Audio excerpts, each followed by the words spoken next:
Easy people. This is going to be the start of maybe a few. We'll see. Like and subscribe, and definitely comment if you want to see more of this stuff, because I'll show it. So what you're looking at here is the Theoryboard.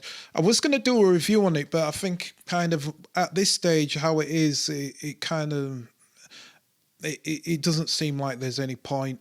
So this is for anybody who's waiting for their Kickstarter Theoryboard, anyone who's pre-ordered one off the website. The Kickstarter went through, they got like over £1 million. They're working on them. I truly believe that their issues are to do with logistics and manufacturing because of COVID. I think they just never really thought how bad this would be. That's why I think loads of people haven't got theirs yet. This is for anybody who's not quite sure what this is.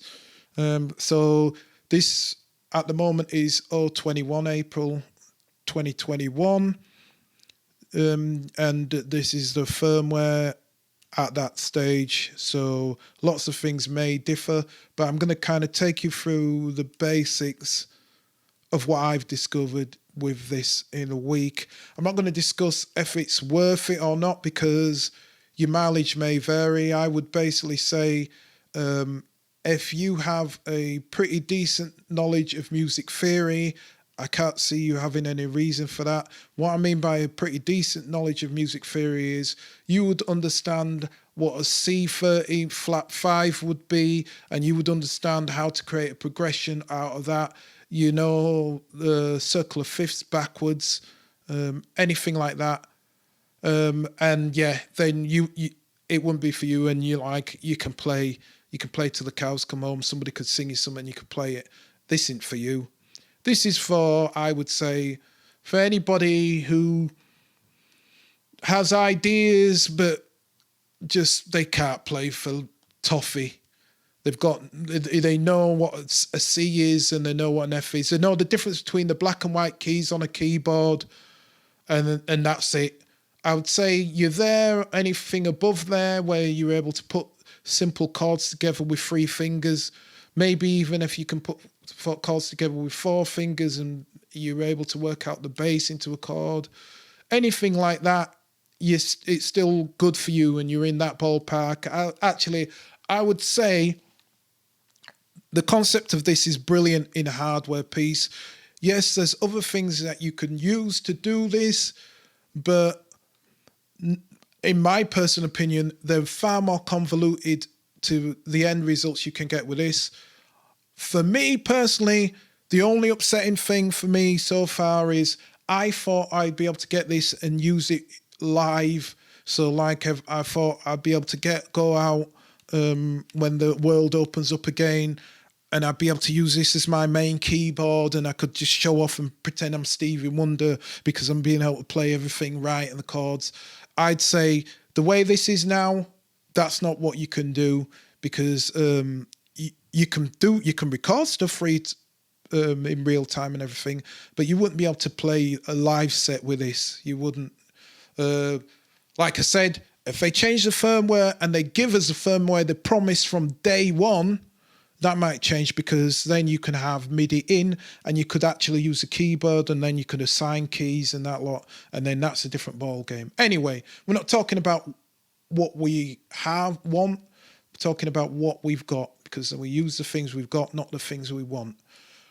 So, how do I use this, and what would I use this for? Me personally, I use it for samples. If I want to get harmonization and some really good chords going on a sample or loop or anything like that, I use it for that.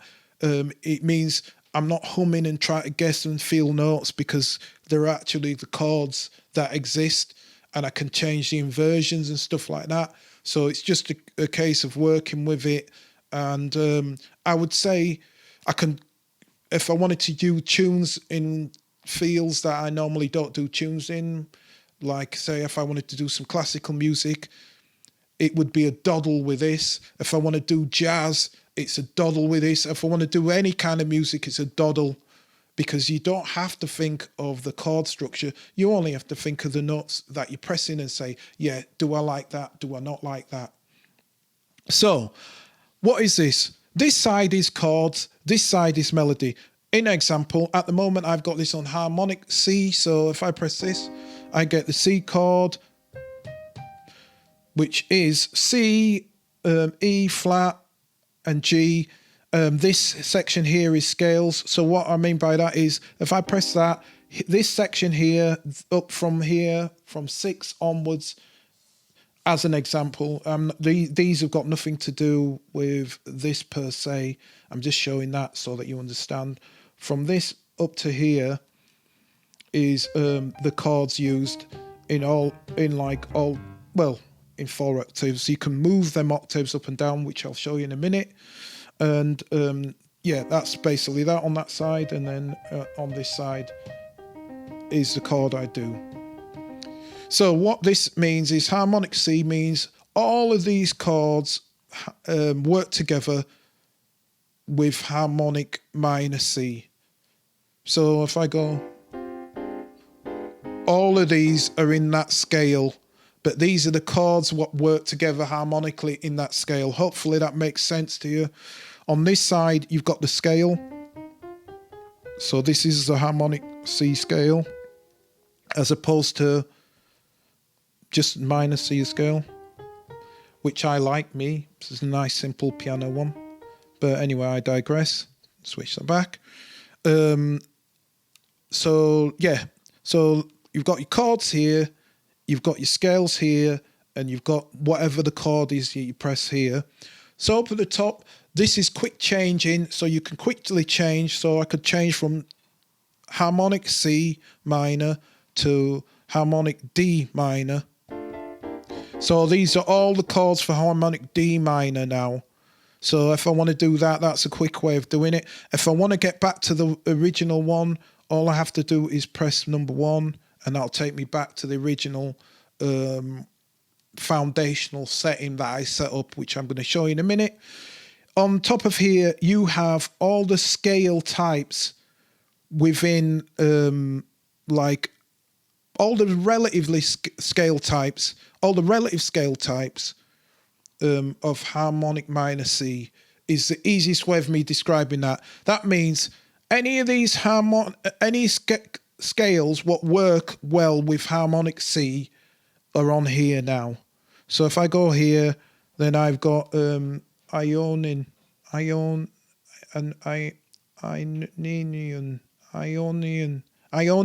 good Lord. Ionian, I'm not editing this. This is all in real time. Ionian sharp 5. So I've got Ionian sharp 5 C, which works well with harmonic minor C. So like I said, this is really quite sophisticated like keyboard playing. I would say this though, if you do have a pretty decent level of music theory, but your hand skills are poor, then I suppose this could come in handy, because then you could go, right, I know how to play that on piano, but it might be a bit finicky for me, or something like, I don't know, I'll try that. That might be finicky. But now I've got that, so those are gelled together. Yeah, hopefully that made sense. So these are the ones what you can use, and then like I said, up here is some custom, well, not custom scales. It's just a whole heap of scales is basically the easiest way of me saying it. You've got here where what you're looking at is, instead of this being the scale, this is just the chromatic keyboard. So what that is that's in C. So it'd be, I go.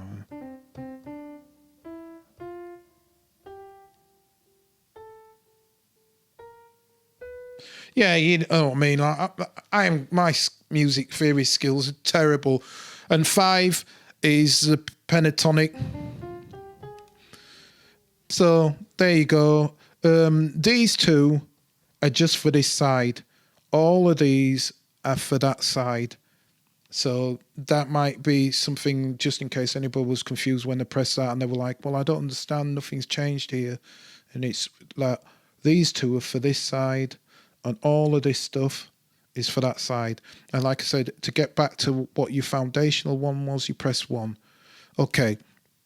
So you might be saying, well, how do I get to that point? So this is how this works. This arrow is for the information on these pads here.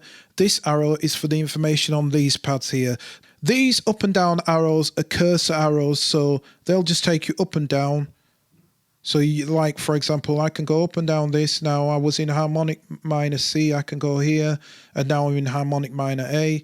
And that's all it does, it'll switch it. The reason why you'd switch it here and not here is because that becomes the foundational thing. What I mean by that is, if I'm in here and I press a chord, you don't have to press enter.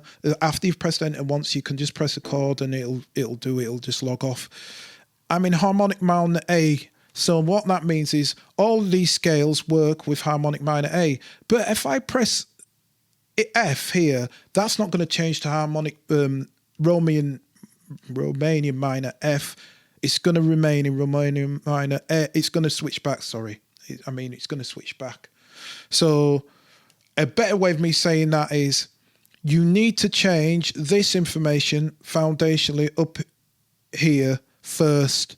You use these for temporary changes, but they only work for harmonic minor, where the rest of the scales work foundationally through the one you set on here. My gosh, I hope that made sense, because it's harder. There's no other way I can explain it. I would just say it's like this. When you go into here, you set your scale here, and that's fixed, and that's just temporary changes. Yeah, that's the easiest way of saying it. So anyway, like I was saying, this left arrow has a secondary function apart from, say, the information here and the information here. This is kind of a backup, so I can go back up and I can keep going back up and I can get to where I'll get to settings. In the settings, I would leave them as they were. That's how I would leave them foundationally. Like I say, this is like the first of maybe several, and I'm just taking you through the basics of how I would use it. I've got this connected to my Archive 4s, and it's in there for USB. Depending on when you bought this, it varies what you get with it. I only got a USB lead with mine and a power supply, which is not needed because it's powered by the USB. But if you've got a keyboard that hasn't got USB and you've got one with a power supply, you can use that. You might not get a power supply because, like I said, it was Kickstarter.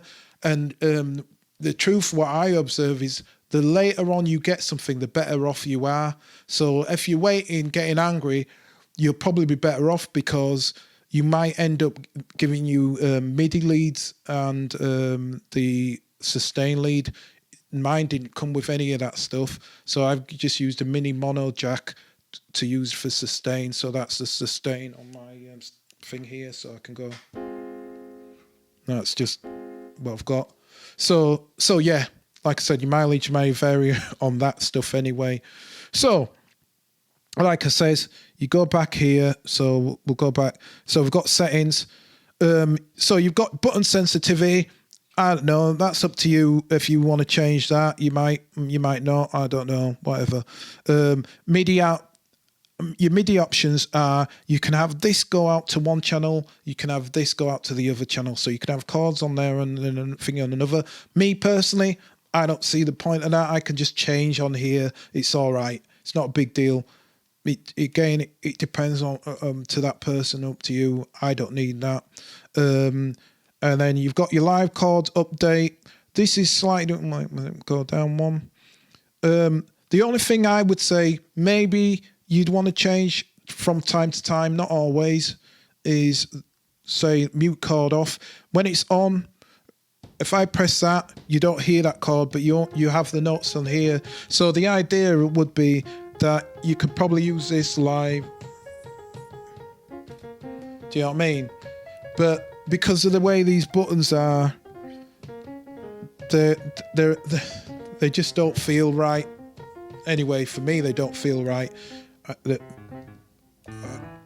I mean, even playing live on these ain't that hot, but it's like, I don't even know. It's, you know what I mean? It's night and day. It's probably the width, but that's about the size of that. And the reason why I would say maybe you want to do that is if you're recording in any solos and you want to record it in without having to turn off record, this mutes any information being sent. So you can change these and you're not sending any information, so you can start doing that. So that's where that would come into use. I'll go back out here. Wait a second, I forgot to turn it off. So turn it off. The other thing, what I was saying, if I press that chord and then I press back into here, I can switch it on that way quickly because it's left in the last function.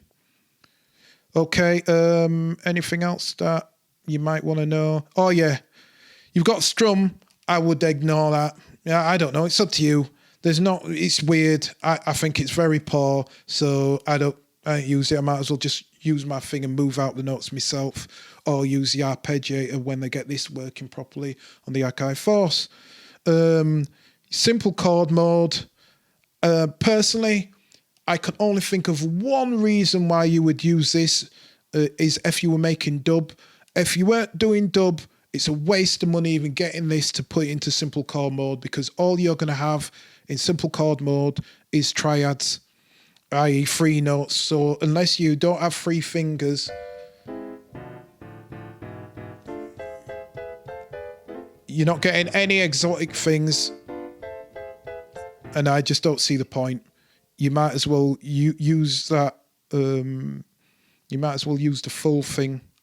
So you've got all of this interesting thing. The reason why I said in dub is if you wanted to make dubs really fast, you could just put it into that simple chord mode, and then you're laughing. And I will show that. I'll show how that works, and I'll show all of it in different styles. Like I said, if this is of interest. Is there anything else? No, that's it. You've got key brightness and all them. Personally, when you turn this on, I don't see any point in changing any settings. You've got shutdown there, but it doesn't really matter. You can plug it in there. The only difference with the shutdown is, I think if you press one of these buttons, it comes back on again. I haven't really bothered. I just switch it off because, like I said, I've connected to my Akai Force. So now let's say I'm going to do a scale. I want to just do a blank tune, because like I said, the way I use it is I'll get samples or loop ideas, and then I can reharmonize them and make them really soulful. So I could get the wackest pop tune or wackest sound ever, and then I can reharmonize along it, and it'll gel right. And I like doing stuff like that and weird stuff like that. But let's say I'm wanting to do something straight off the cuff, which I might as well do, even though I've gone a little longer than I wanted to. I go up to here using the up and down arrows if it's not already on scales. I press enter here, then I'm into all the type of scales you have. As starting off, I would just say use your standard major and minors. Your standard major and minors, harmonic major and harmonic minor. And that's just for ease of argument. A major is a happy, poppy scale, and a minor is a soulful, more mysterious scale, and anything which is in minor is more soulful. Anything which is a major is more poppy and jolly. I'm simplifying it mad simply because there's way more to that than that, but I just want to make it really simple. So I like doing stuff soulfully and mysterious and so on and so forth. So I'm going to go down with these cursors and enter harmonic minor. Now you'll see a load of options. All you need is the top one. The reason being is all of these are available across here. So you don't need them. You don't need to change any of them. So I'm going to enter that. And then the last thing I want to do is say, well, what's the key? So I'm going to choose a key and I'm going to say B flat. So now I've got this in harmonic minor, B flat. And that's what it is. Just in case I can't remember, because like I said, I'm doing this all in real time. Can't remember if I mentioned this or will mention this again, is This information is for your scales, not this stuff here. These two are for this stuff here, and that's like the pentatonic, so that's just like 5 notes, and then here is your full like notes of your octave, your full octave. It's the easiest way of me saying it, yeah. And then here is just for changing if you want to, I think the module, it says something that I can't remember what it is. But if you wanted to change key, that's how you would do it. And then if you figured out what's going to work with what, or use your ears, you'll be able to figure out how to do that to change key in a song. And then if you want to get out of it here, all you have to do is press chord, and there you go. Now on here, what you might see is you might show you the chords, which are really helpful. And on the scales, it'll show you that as well. And this is helpful for samples. And then, like I say, on here, you've got all that. Now, this bottom part, like I said, comes into this arrow here. When you're on this stage here, this information is for here, not for this side. It's for this side. If you want the information for this side, you press this arrow here, and that takes you to this information. These things are similar, are the same. They do the same functions as they do for the chords. So I'll go back here. Sorry, my bad. I even get mixed up with that. You have to press that to come back out. So it's it can be a bit weird. This is like an on and off button for switching between them. So when it's like this and you've got all of these buttons, you're looking at the chords. If you press that, you're looking at this side. And then if you want to get back there, you just press it again. That's what it is. So these are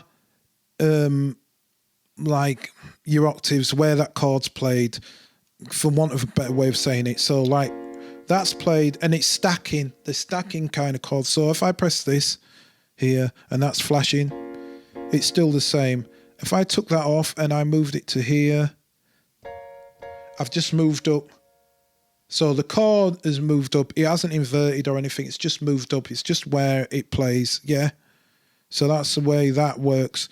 And that's true on this side. So like if I go here and I say I play that, then... But if I go like this and I move that to there, in fact, I think it just automatically switches, yeah. So you can't layer them, you just go like that. So now it's gone higher. And I think that's C7 or something. Yeah, and then you can press it. You can either press 1 to change it or just press it again to switch it off. And then I'll go here. And the same goes to the other side, it just goes lower. So... that's what all that information is. It's exactly the same. It's just like if I press that now, it's going to play really low. Yeah. The difference with this now is you can layer them. So I can have that low and I can have that there. And what it's going to do is, like I've just sprayed up the keyboard and I can spread to that width. Again, that's ace. This moves the bass note down 1. So if I go to this, what I'm doing is in there I've got that, I've got the chord here, and then I've basically got this, and instead of me having to do that, I can just do that. Same thing. Now somebody that Loop Pop has done a review on that, how he's saying that it might do the bass note in here, but maybe, because of the way you want the flavor. I just call it the flavor. You want the flavor different. You might want something like that. So it doesn't change. I don't know how they would do that, and it doesn't really matter. I'm going too far into that. So that's basically what that is. And then you've got just how far down, what's the bass note. So this is your first bass note there. You go here. It's even lower. Here, it's off the planet. And then on here, you've got 1, 2, and 3. So you've got 3 inversions of where it inverts. So that's position 1. Well, no, sorry. That's position 1 of a thing. This will invert it. So if you know what inversions are, then good. If you don't know what inversions are, it'll just make that same chord, but using the notes in different ways. That's the easiest way of me saying it. So that's, as you can see, it's the same thing. It just feels different. That's the easiest way of me saying that. This is for chords, as a guitar would play them. That I like, because that's a different type of sound. It's a nice sound. And that's it. And that's all you have. And that's all there is to this. So how you would use this stuff is you find chords that you like. If you know your like Roman numeral scale thing like 1-4-5 or 2-5-1, you can use that. If you don't worry about it. Press the notes until you hear something you like.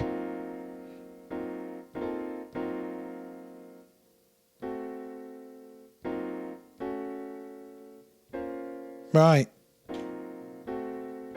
So like if I like this, it's a green and it's that green and it's that blue, light blue and red. That's all I have to remember.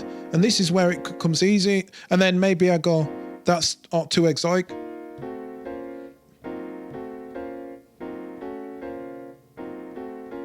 So like that, I prefer that.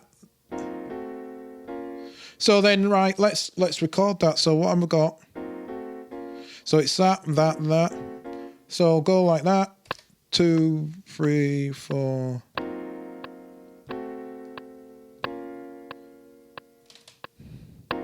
So I've got that.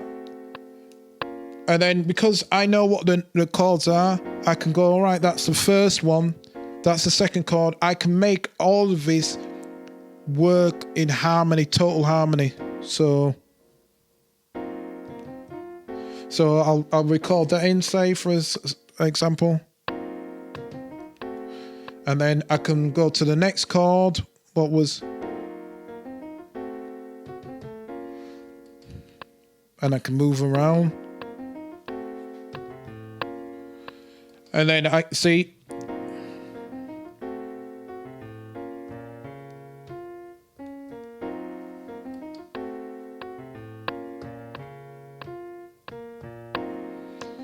And it doesn't really matter how I play it. It's always going to be right there. I'll go to another thing. And then again, what I can do, because all these work together with each thing. They all work together. Harmonically is not the right word. But they all have relative. They're all connected, right? I could use this.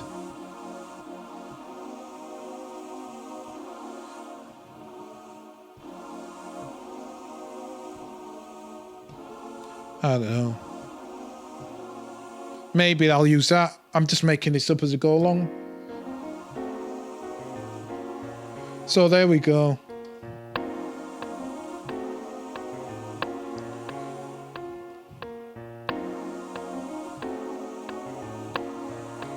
I just changed it. And it's just use my ears again. So now... And I could go to scale.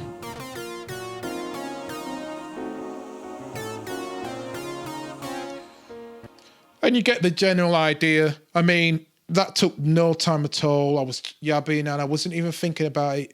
So, like I said, for doing things harmonically, I keep saying harmonically, finding the right harmony in that, this is what this is for.